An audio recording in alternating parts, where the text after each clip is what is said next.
خۆشەویستان سڵاوتان لەبێت خۆشحاڵم لە پرۆگرامێکی تری بەرەو هەڵبژاردن لەگەڵتان دەبم بێگومان ئەمڕۆژ کەسایەتێکی دیکەمان لەگەڵا پێکۆ گفتوگۆ دەکەین لە سەرباس و خواسەکانی بانگەشەی هەڵبژاردننی ئەم جارە بۆ ئەنجومەنی نوێنەرانی عێراق بینەری پرۆگرامی ئەمڕۆمان بن بە میوانداری مەریوان حەمەعەلی بەرپرسی مەکتەبی هەڵبژاردننی لە قیچواری پارتی دیموکراتی کوردستان لە شاری سلێمانی کاک مەریوان زۆر بەخێربێی زۆر سپاس بۆم دەستەتە دەکرێت سەرەتا زۆر سپاس بپرسم بانگەشەی ئەم جارەی هەڵبژاردنەکان زۆر ئەهوەنە زۆر هادئە هەروە دەست پێ ئەکا هەروە ئەڕوا تا کۆتایی دێت بێگومان نا لەبەرەوەی کە ماوەی بانگەشە لە ئەو بڕیاری کە کۆمیسیۆن دای لە هەشتی حوتەوە ڕێگایدا بۆی کاندیدەکان بانگەشە بۆ خۆیان بکەن ماوەکەی دوور و درێژ بوو ینی لە مانگی حوتەوە تا مانگی دا فترێکی زۆرە ماندووبوونێکی زۆری تیابێت هەم بۆ خەڵک هەم بۆ کاندید هەم بۆ قوارە سیاسەکانیش بەڵام بە دڵنیاییەوە لە کە نزیکە بینەوە لە دەڕۆژی ئەخیری بانگەشەی هەڵبژاردن من تەسەورەکەم هەندێک گوڕوتین و ینی گەرم و گوڕی زیاتر بەخۆیەوە ببینێ لەگەڵەوەی کە ئێمە بەلای خۆمانەوەکو پارتی دیموکراتی کوردستان ئەوە چەند هەڵبژاردنێکە هەوڵمانداوە بانگەشەیەکی زۆر هێمنانە بکەین کە بە دڵنیایی ئەم جارەش ئەگەر هێمنتر نەبێ لەوانی تر بە تاکید وەکو ئەوانی تر بەڕێوەیە ئەبین لەگەڵەوەی دیسان مەوزوعی سیستەمی هەڵبژاردننی ئەم جارە جیاوازە لە چاو سیستەمەکانی تر لەبەرەوەی کاندید سنتەرە کاندید لەواجی هەیە کاندید لە بەرچاوە بۆیە کاندیدەکان زیاتر کاریگەریان هەیە و زیاتر دەورە بینن ئەوەی کە ئێمە بۆ وەکو قوارە بانگەشەی لەسەرەکەین و ئیشی لەسەرەکەین هەڵبەتە لە پشتی کاندیدەکانەوەیە ینی بۆ سپۆنسەرکردن و بۆ پاڵپشتی کاندیدەکانە ئەو دەورەی کاریگەرەکەی کە پێویستە بیبینن کاندیدەکان خودی کاندیدەکان خۆیان لار هەڵمەتێکی هەڵبژاردندا پارتی دیموکراتی کوردستان جەخت لەوا کاتەوە کە کاندیدەکان و لایەنگرانی پارتی دیموکراتی کوردستانش زۆر هات و لەسەر خۆبن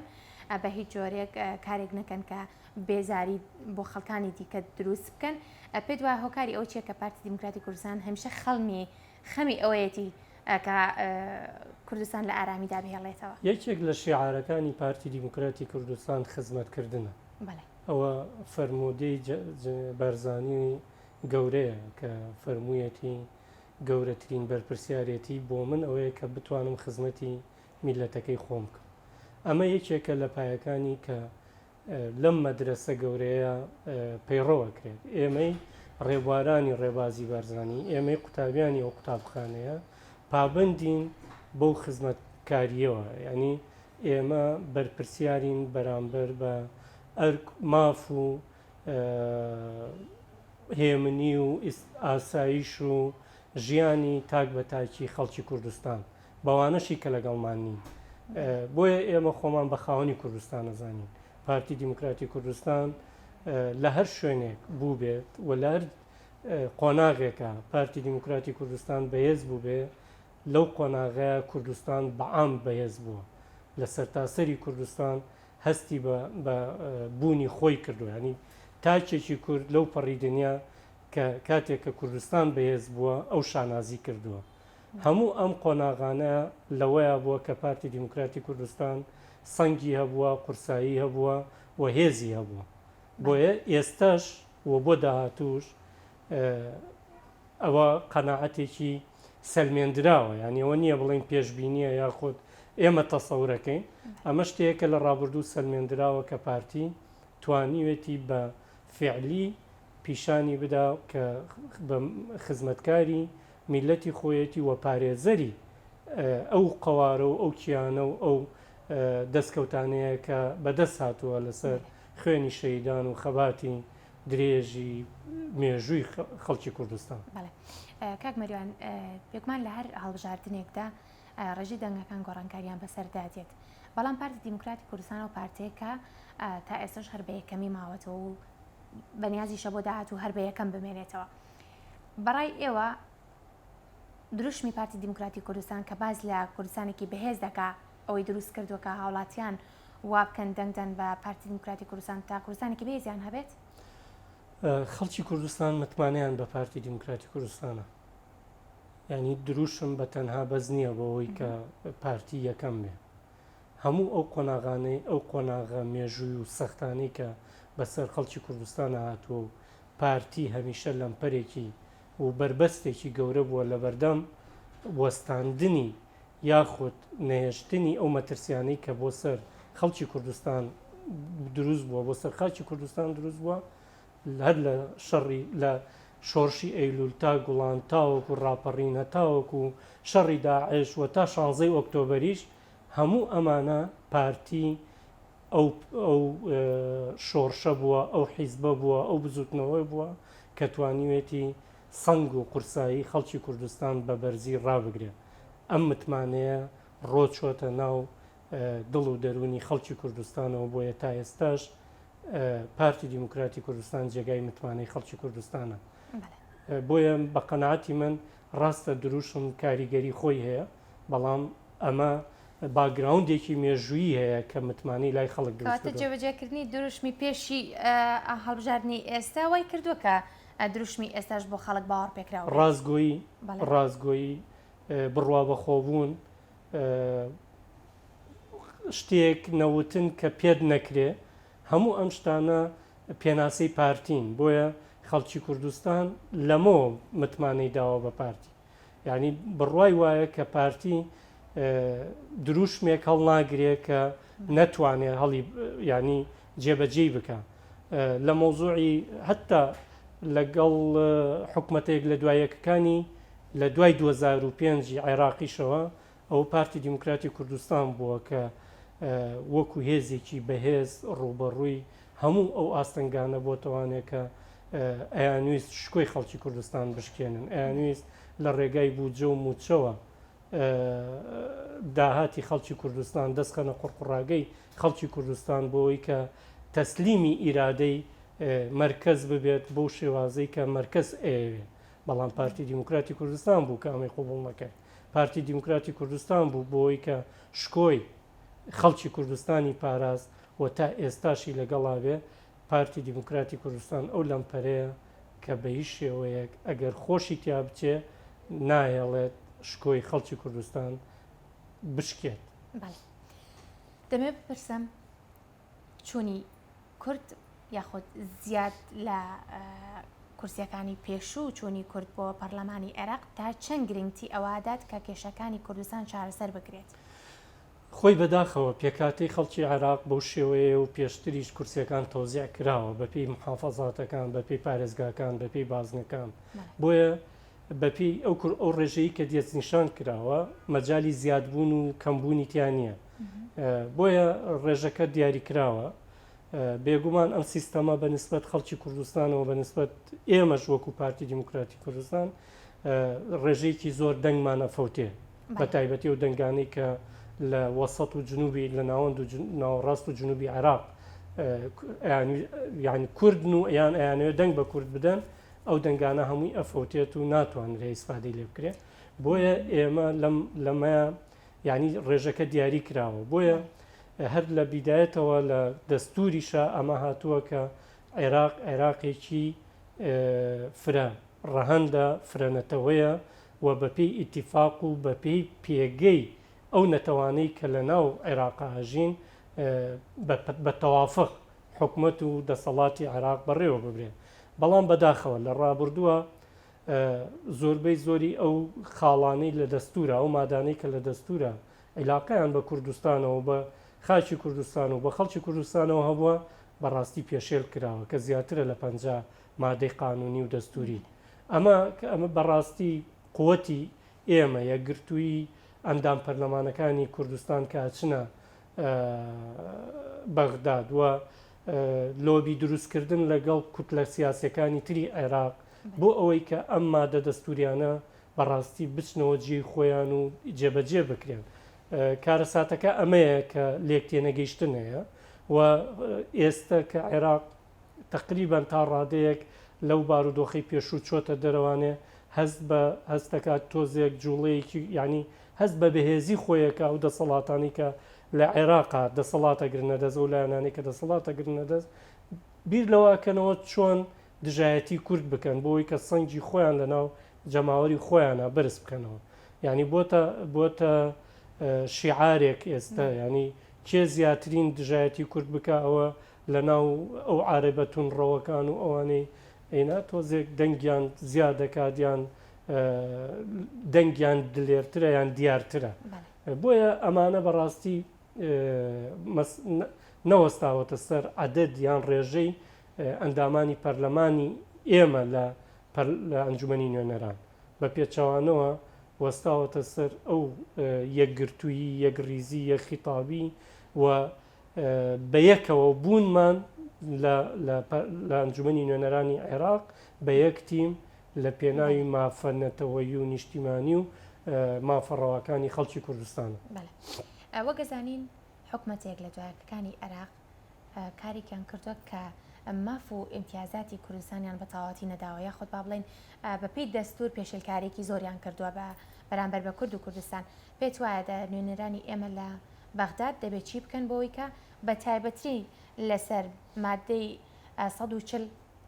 با بڵێن قسە و گفتوگویەکی تایبەتیان هەبێ وا بکەن کە مادەی 140 جێبەجێ بکرێت. بە قەنەعەتی من لە یەکەم شت یەکڕیزی خۆیان و ئەوەیە کە بتوانن بە یەک تیم ببنە یەک تیمی کوردستانی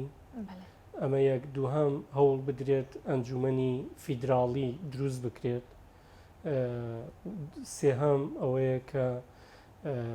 ئەگەر لە ڕێگای پەرلەمانەوە کەوتە مەوزوعی زۆرینە و کەمینە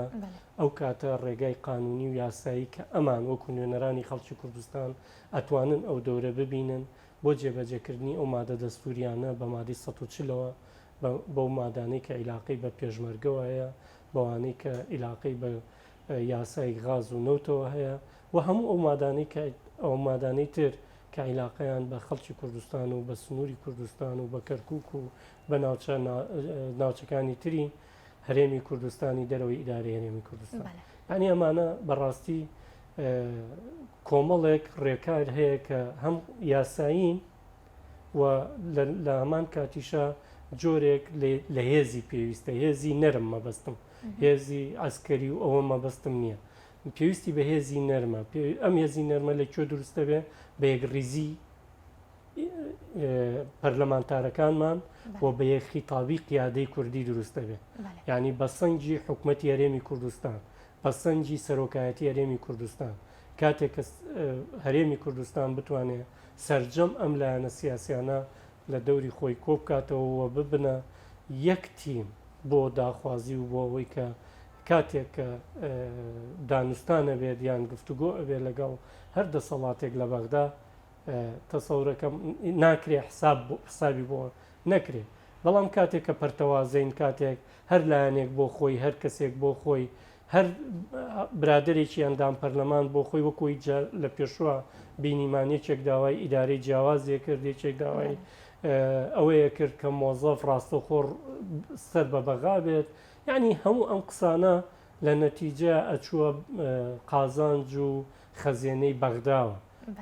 بۆ لاوازکردنی هەرێمی کوردستان بوو بەداخەوە بەشێک لە ئەندام پەرلەمانەکانی ئێمە دینامیکی یان بەکارهێنەری ئەم مەکینەیە بوون بۆ ئەوەی کە هەستی خەڵک و باشترین شتیش ئەوە بوو کە لەو فترانەی لە دوای 2014 ئەو مۆزوعی اقتصادی کارێمی کوردستان و بەڕاستی جیهانیشی تێکەوت وەکو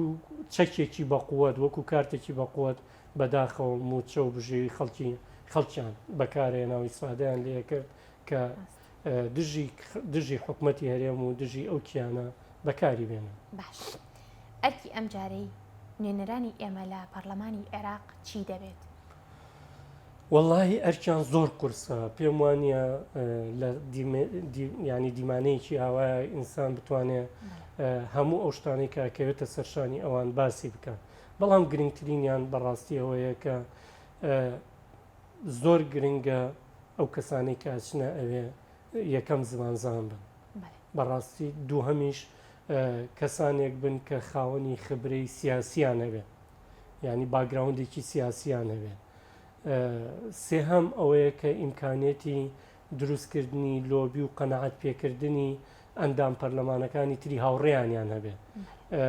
لایەنی تر ئەوەیە کە بتوانن لەسەر ئەو مادە هەستیارە دەستوریانەی کە پەیوەندی بە خەڵکی کوردستانەوەیە پێداگیری بکەن. و ئەو مادە هەمیشە جاری وایە دەسەڵات بیری لەوا کاتەوە کە بە جۆرێک لە جۆرەکان بۆ هامشکردنی ئەو خاڵە دەستوریانە پەناباتە بەر هەندێک خاڵی تر کە ئەهێنێتەن ئەیکا بە مۆزوع ئەی خاتە ناو پەرلەمانەوە بۆ ئەوی کە مەسەلە ئەساسیەکان لە بیر ببرێتەوە یاخود بۆ ماوەیەکی کە دوا بخرێت. ئەندامانی پەرلەمانی ئێمە لەوێ پێویستە هەمیشە ینی ئەو کاریگەریان هەبێ و سوور بن لەسەر ئەوەی کە ئەم مادە دەستوریانی کە تا ئێستا پێشێل ئەکرێن و پێشێل کراون جارێکی کە بێنەوە ناو مەدان و کاریان لەسەر بکرێتەوە. ڕاستە پێم خۆشە بەپێی مۆقعی کارەکەی خۆتکە بەشی هەڵبژاردنە ڕوونکردنەوەیەکی کەماوەیەم پێ بدەیت لەسەر چۆنێتی هەڵبژاردننی ئەم جاری پەرلەمانی عێراق بۆی کە بینەرانی ئێمە و خەڵکی کوردستانیش لە زمانی ئێوە بزانن کە دەبێت چی بکەن. هەڵبژاردننی ئەم جارە تەمان بەپێی کۆتای ئافرەتە کە 83 ئافرەت لە پەرلەمانی لە ئەنجومەنی نوێنەرانی عێراق هەیە و هەر عێراق کراوە بە 83 بازنەی هەڵبژاردنەوە هەر بازنەیەکی هەڵبژاردن سربەخۆیە و بەپێی عەدەد ژمارەی دانیشتوانی ئەو بازنەیە کورسیەکان دەستنیشان کراون. بۆ نمونە ئێمە لە پارێزگای سلێمانی کراوین بە 4 بازنەی هەڵبژاردنەوە. بازنەی یەک بریتە لە بەشی باکووری سلێمانی و قەزای چوارتاو ماوەت، بەشی باشووری سلێمانی زایدەن قەزای قەرەداغ ئەبێتە بازنەی 2، بازنەی 3 پارێزگای هەڵەبجەیە زایدەن پێنجوێن و سەی سادق و شارە زور، بازنەی 4 ڕانیە و قەڵاتزێ و دووکانە واتە پشدەر و بتوێن و دووکان، بازنەی 5 گەرمیان و چەمچەماڵە. تاوان ئەمە بە پێی ڕێژەی دانیشتوان ژمارەی کورسیەکانیشی دەستنیشان کراوە. بەنسبەت فۆرمی دەنگدانەکە تاوان دەنگدەر ئەبێ دەنگ بدا بە کاندید، ئەوانەی کە کاندیدی قەوارەی سیاسین هاوشان لەگەڵ ناوی کاندیدەکەیە لۆگۆی قەوارە سیاسیەکەی لە تەنیشتە لە زائیدەن ژمارەی کاندیدەکە. ئەوانەی کە سربەخۆن وێنەی کاندیدەکەیە لەگەڵ ناوی کاندیدەکە و ژمارەی کاندیدەکە. ئەم جارە وەکوتم پێشتر کاندید سنتەرە، دەنگدەر دەنگ نادا بە کیانی سیاسی، دەنگ نادا بە قەوارەی سیاسی، ڕاستە و خۆ دەنگەدا بەو کاندیدەی کە